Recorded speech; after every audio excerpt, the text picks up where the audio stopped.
Hello दोस्तों, स्वागत है आपका साइकोलॉजी की इस क्लास में। आज से हम साइकोलॉजी देखेंगे। यदि हम साइकोलॉजी की बात करें तो इसको हम कुल मिलाकर के 5 या 4 यूनिटों में बांट करके देखेंगे।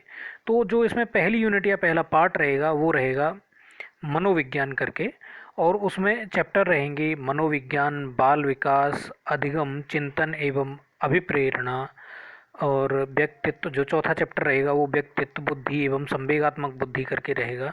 पांचवा चैप्टर रहेगा व्यक्तिगत भिन्नता। छठवां रहेगा शिक्षण अधिगम प्रक्रिया। सातवां रहेगा मापन एवं मूल्यांकन। और आठवां रहेगा विविध, जिसमें प्रमुख सिद्धांत और उनके प्रतिपादक एनसीएफ 2005, आरटीई 2009 और एनईपी 2020 करके इसमें शामिल रहेगा। और भी अगर कुछ बचेगा तो उसमें और शामिल कर लेंगे। जो इसमें बी पोर्शन रहेगा, पार्ट बी, उसमें हम देखेंगे पेडागोजी, अर्थात शिक्षण शास्त्र की हम बात करें या जो शिक्षण विधि होती है, किसी एक पार्टिकुलर विषय को किस तरीके से पढ़ा जाना चाहिए या पढ़ाया जाना चाहिए ताकि बच्चों के लिए वो सुगम बन सके, उसको हम कहते हैं पेडागोजी। तो पेडागोजी की अगर हम बात करें, अब जैसे उत्तर प्रदेश की बात करें तो यूपी टेट और सुपर टेट में पेडागोजी का कोई कह सकते हैं आप पोर्शन नहीं है। हालांकि सिलेबस में छुटपुट पॉइंट दे रखे हैं, लेकिन अगर हम सी टेट की बात करें या हरियाणा के टेट की बात करें या रीट की बात करें, चाहे वो जिस किसी भी लेवल पर है, या एमपी टेट और बिहार टेट की बात करें, बिहार टेट में भी क्योंकि अब सी टेट को ही पूरी तरह से लागू कर दिया गया है, तो इनकी अगर हम बात करें तो यहाँ पे क्या है कि पेडागोजी का पोर्शन काफ़ी इंपॉर्टेंट रहता है। और जैसे कि राजस्थान में अभी उत्तर प्रदेश वाला ही पैटर्न लागू कर दिया गया है, तो वहाँ पे भी, लेकिन वहाँ पे डिफरेंस ये रखा गया है, पैटर्न यूपी वाला है, लेकिन सिलेबस अगर देखा जाए तो कहीं ना कहीं उनका थोड़ा सा उन्होंने डेविएशन करने की कोशिश करी है और एक तरह से सीबीएसई टाइप से सिलेबस बनाने की कोशिश करी है। हालांकि उनका पहले से ही जो सिलेबस था उसी को रीट क्वालिफाइंग करके उसमें जोड़ दिया है। तो इसमें हम देखेंगे हिंदी, इंग्लिश और संस्कृत की पेडागोजी। इसको हम देखो अलग अलग करके अगर पढ़ते हैं तो ये काफ़ी डिफिकल्ट मामला हो जाता है। इसमें कुछ टॉपिक ऐसे होते हैं जो कॉमन होते हैं, तो इसको हम इस तरीके से पढ़ सकते हैं, भाषा पेडागोजी या लैंग्वेज पेडागोजी। अब इससे क्या हो जाएगा कि कुछ कुछ टॉपिक होंगे जो डिफरेंट होंगे, उनको अलग अलग करके पढ़ा जा सकता है, लेकिन जो कॉमन टॉपिक हैं उनको एक ही जगह पे पढ़ा जा सकता है। तो अगर आपने मान लीजिए एक बार वो कॉमन टॉपिक पढ़ लिए तो आपका हिंदी, इंग्लिश और संस्कृत तीनों का क्लियर हो गया। फिर दूसरे में आता है, वो होता है एक हो गया लैंग्वेज पेडागोजी और दूसरा है आपका सब्जेक्ट पेडागोजी। अब सब्जेक्ट पेडागोजी की बात करें तो कुछ मैथमेटिक्स से होते हैं, तो उनके लिए मैथमेटिकल पेडागोजी। फिर साइंस, जैसे लेवल 2 जब देते हैं तो उसमें साइंस का पोर्शन रहता है, तो उसके लिए साइंस पेडागोजी। कुछ सोशल साइंस से होते हैं तो उनके लिए सोशल साइंस पेडागोजी। तो भाषा पेडागोजी एक जगह और सब्जेक्ट पेडागोजी वो क्या रहेगी, 3 पोर्शन में अलग अलग रहेगी। फिर यदि हम सुपर टेट की बात करें तो सुपर टेट में जीवन कौशल करके एक अलग से पोर्शन है। सुपर टेट की अगर सिलेबस की बात करी जाए यूपी के सुपर टेट की, तो इसमें बाल विकास है एक यूनिट, जो आपका जो नॉर्मल आप यूपी टेट देते हैं सिलेबस वही है, बस इसमें अलग क्या चीज़ है, तो इसमें बाल विकास है जो ऑलरेडी आप यूपी टेट के लिए पढ़ चुके हैं। इसमें फिर शिक्षा शास्त्र है जो ऑलरेडी आप पढ़ चुके होते हैं, उसी के साथ शिक्षण विधियाँ और वो सारी चीज़ें, तो वो ऑलरेडी आप पढ़ चुके होते हैं यूपी टेट के साथ ही। इसमें एक नया पोर्शन आता है जीवन कौशल करके। अब देखिए गलती कहाँ होती है, गलती ये होती है कि यूपी टेट के लिए एक अलग गाइड लेके आ गए, फिर उसको पढ़ लिया, फिर सुपर टेट की बात आई तो अलग एक गाइड लेके आ गए, फिर उसको पढ़ने में लग गए। अब एक तरफ एक बंदा है जो एक किताब को अब तक 10-12 बार रिवाइज कर चुका है, और आप क्या है कि आपने 7-8 किताबें ले ली, आप उनको अलग अलग रिवाइज कर रहे हैं, तो आपकी जो ग्रिप होगी किसी भी टॉपिक पे वो औरों की अपेक्षा क्या हो जाएगी, थोड़ी कमज़ोर हो जाएगी। जब ग्रिप आपकी कमज़ोर रहेगी तो जब आप एग्ज़ाम हॉल में बैठे होंगे तो आपको क्या रहेगा, कन्फ्यूज़न रहेगा कई सारे क्वेश्चनों में। आप मान लीजिए 3 से 4 क्वेश्चनों में आप कन्फ्यूज हैं और वहाँ पे आप तुक्के लगाते हैं, या मान लीजिए आप 100% श्योर नहीं हैं, तो ऐसी कंडीशन में जिस बंदे ने बहुत ज़्यादा रिवीजन कर रखा है, एक ही किताब को बार बार रिवाइज़ किया है, या जिसने सारे के सारे नोट्स जो हैं वो पूरी तरीके से क्लासिफाइड कर रखे हैं, तो वो क्या रहेगा, वो आपकी अपेक्षा 1-2 क्वेश्चनों से या 2-4 क्वेश्चनों से वो एडवांस में रहेगा, आप फ़ायदे में रहेगा। और ये चीज़ फिर क्या कर देती है, रैंक में बहुत बड़ा डिफरेंस ला करके रख देती है। तो सिर्फ अगर यूपी टेट में और सुपर टेट में देखा जाए डिफरेंस, तो डिफरेंस सिर्फ और सिर्फ ये जीवन कौशल वाले का है, अगर शिक्षा शास्त्र के अगर उससे पर्पज़ से देखा जाए या साइकोलॉजी के पर्पज़ से देखा जाए तो ये एक टॉपिक अलग है। अब इसमें कई सारे टॉपिक तो वही हैं जीवन कौशल में। एक तो जीवन कौशल क्या होता है, दंड है, पुरस्कार है, ये भी देखा जाए तो ये साइकोलॉजी के ही टॉपिक्स हैं। जो टॉपिक साइकोलॉजी में बच गए थे यूपी टेट से, उन टॉपिकों को यहाँ पे उठा के रख दिया गया और एक अलग से एक छोटा सा और पढ़ना पड़ता है कि जीवन कौशल किस तरह से है क्या नहीं है, क्यों हमको ये पढ़ना चाहिए, बच्चों पे इससे क्या प्रभाव पड़ेगा, टीचरों को पढ़ाने की क्या ज़रूरत है भाई जीवन कौशल को। ठीक है, क्योंकि देखो अल्टीमेट जो गोल है टीचरों का, टीचरों को इसलिए कोई नियुक्त नहीं किया गया कि भाई तुम इनको गणित सिखाओ, ये सेकेंडरी है। फर्स्ट जो चीज़ है टीचरों का जो उद्देश्य है, उनको जो जिस तरह से ट्रेन किया जाता है वो ये है कि आप बच्चों को सिखाइए कि ये बच्चे जब आगे जाके समाज में शामिल होंगे तो ये समाज के साथ किस तरह से डील करेंगे। तो dealing with society is the motto of teaching.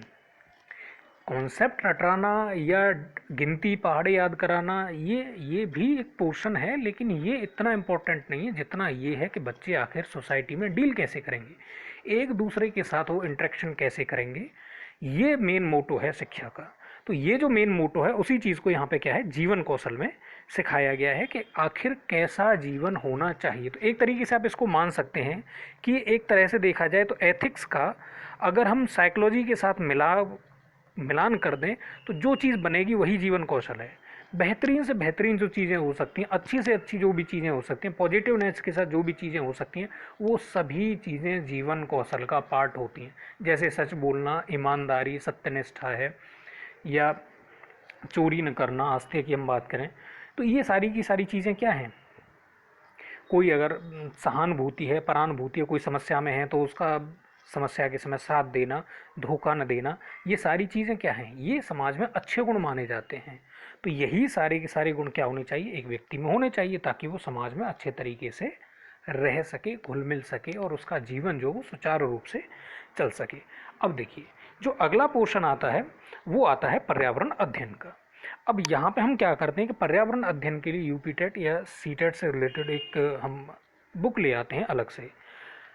इसको कैसे कवर करना चाहिए, जहाँ तक मुझे लगता है कि जो वो पोर्शन है कि पर्यावरण शिक्षा का क्या महत्व है, क्या नहीं है, कैसे इसको डील करना चाहिए, बच्चों के लिए क्या महत्व है, वो जो सारी चीज़ें जैसे पर्यावरण शिक्षा, परिवार, स्वच्छता, ये इस तरह के जो टॉपिक हैं इनको कवर करना चाहिए हमें एक बुक से, या अलग इनके नोट्स बनाने चाहिए। बाकी जो हमारे पास जीएस की एक बुक है, क्योंकि पर्यावरण अध्ययन का जो टॉपिक दिया हुआ है उसमें सिर्फ पर्यावरण के क्वेश्चन नहीं आते हैं, उसमें इतिहास भी आता है, भूगोल भी आता है, और अर्थशास्त्र है, करंट अफेयर से भी एक दो क्वेश्चन उठा के पटक देते हैं, और मैपिंग और हिस्ट्री, ये सारी चीज़ें उसमें आती हैं। मतलब टोटल बात करी जाए तो ये जीएस का टॉपिक है, और जीएस के टॉपिक में प्लस कर दीजिए आप ये परिवार, स्वच्छता, पर्यावरण शिक्षा, ये 3-4 टॉपिकों को और उसमें ऐड कर दीजिए, तो ये बन जाता है पर्यावरण अध्ययन का यूपी टेट का 4th पार्ट।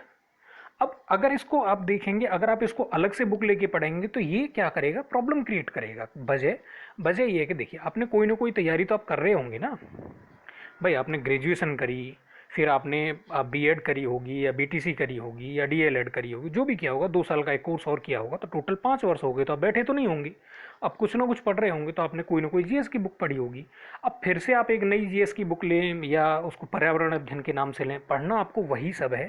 तो ये 3-4 चैप्टरों को अलग से पढ़ लिया जाए, और बाकी इतिहास, भूगोल वगैरह है वो उन्हीं किताबों से पढ़िए आप जिनसे आप पढ़ते आ रहे हैं। इसलिए देखिए इसमें एक और चीज़ हमने देखी थी, पेडागोजी करके। अब पेडागोजी में क्या करते हैं लोग, गणित की फिर अलग से किताब ले लेते हैं कि ये यूपी टेट के लिए, फिर वो जब सी टेट देते हैं तो सी टेट के लिए अलग ही गणित की किताब ले लेते हैं कि किसी में पेडागोजी है, किसी में 1-2 चैप्टर नहीं है।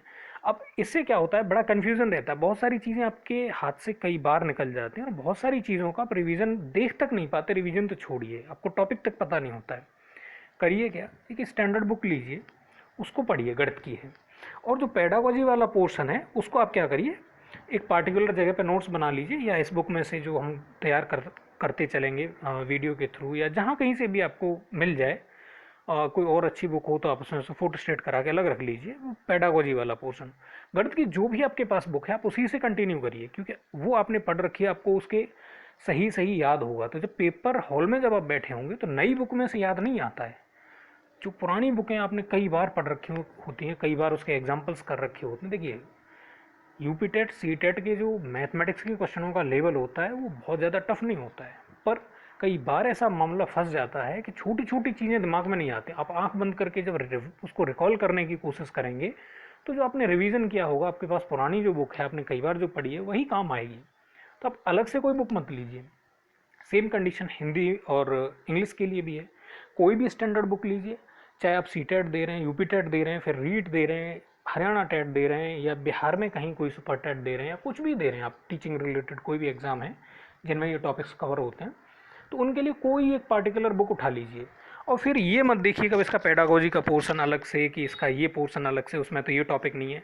अब आप क्या करिए, वो सिलेबस उठाइए और जो जो टॉपिक दे रखे हैं उन टॉपिक को वहाँ पे क्या कर लीजिए, हाईलाइट कर लीजिए उन चैप्टर्स को, कि ये चैप्टर्स मुझे पढ़ने हैं।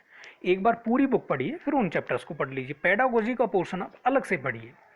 अब आप क्या करें कि मान लीजिए यूपी टेट के लिए आप हिंदी की एक अलग बुक ले आए, गाइड बुक करके, उसमें से पढ़ लिया आपने। फिर रीट का आपको एग्ज़ाम देना है तो भाई ऐसे देखो, बहुत ही कम लोग ऐसे होते हैं लकी, जिनको हम कह सकते हैं कि उन्होंने बस एक ही टारगेट करा होता है, उसी टारगेट पे गए और उनका सिलेक्शन हो गया होता है।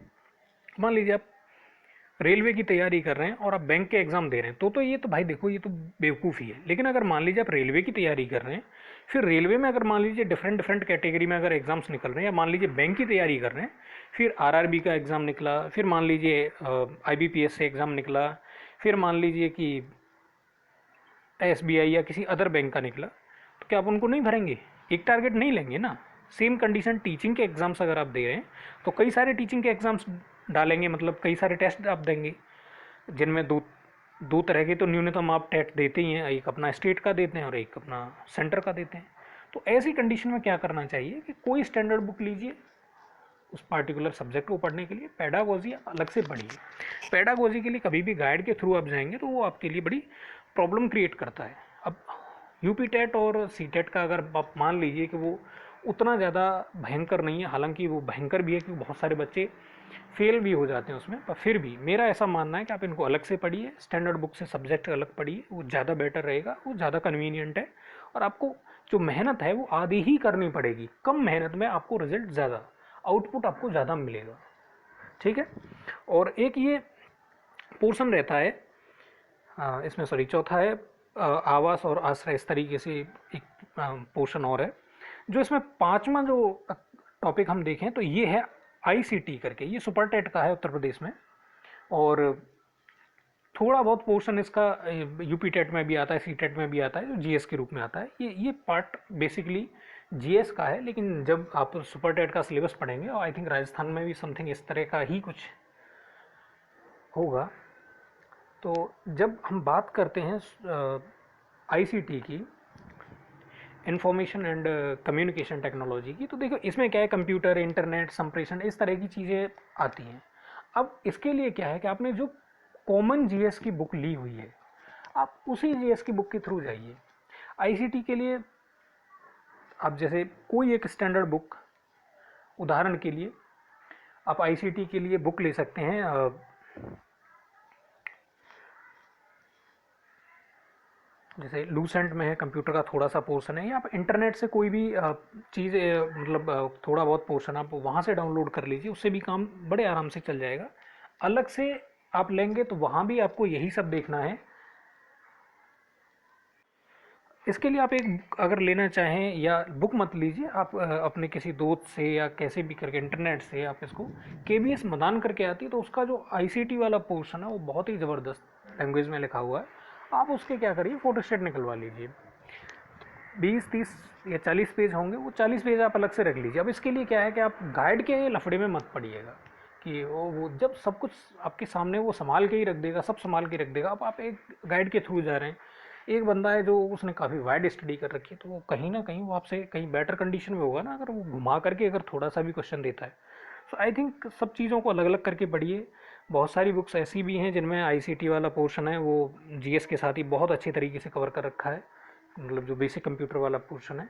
तो आई थिंक ये इन्फॉर्मेशन काफ़ी है, और इसका जो रेगुलर स्टार्ट करेंगे हम चैप्टर 1 करके, तो वो हम आगे पढ़ेंगे। आज के लिए बस इतना ही। ओके, धन्यवाद।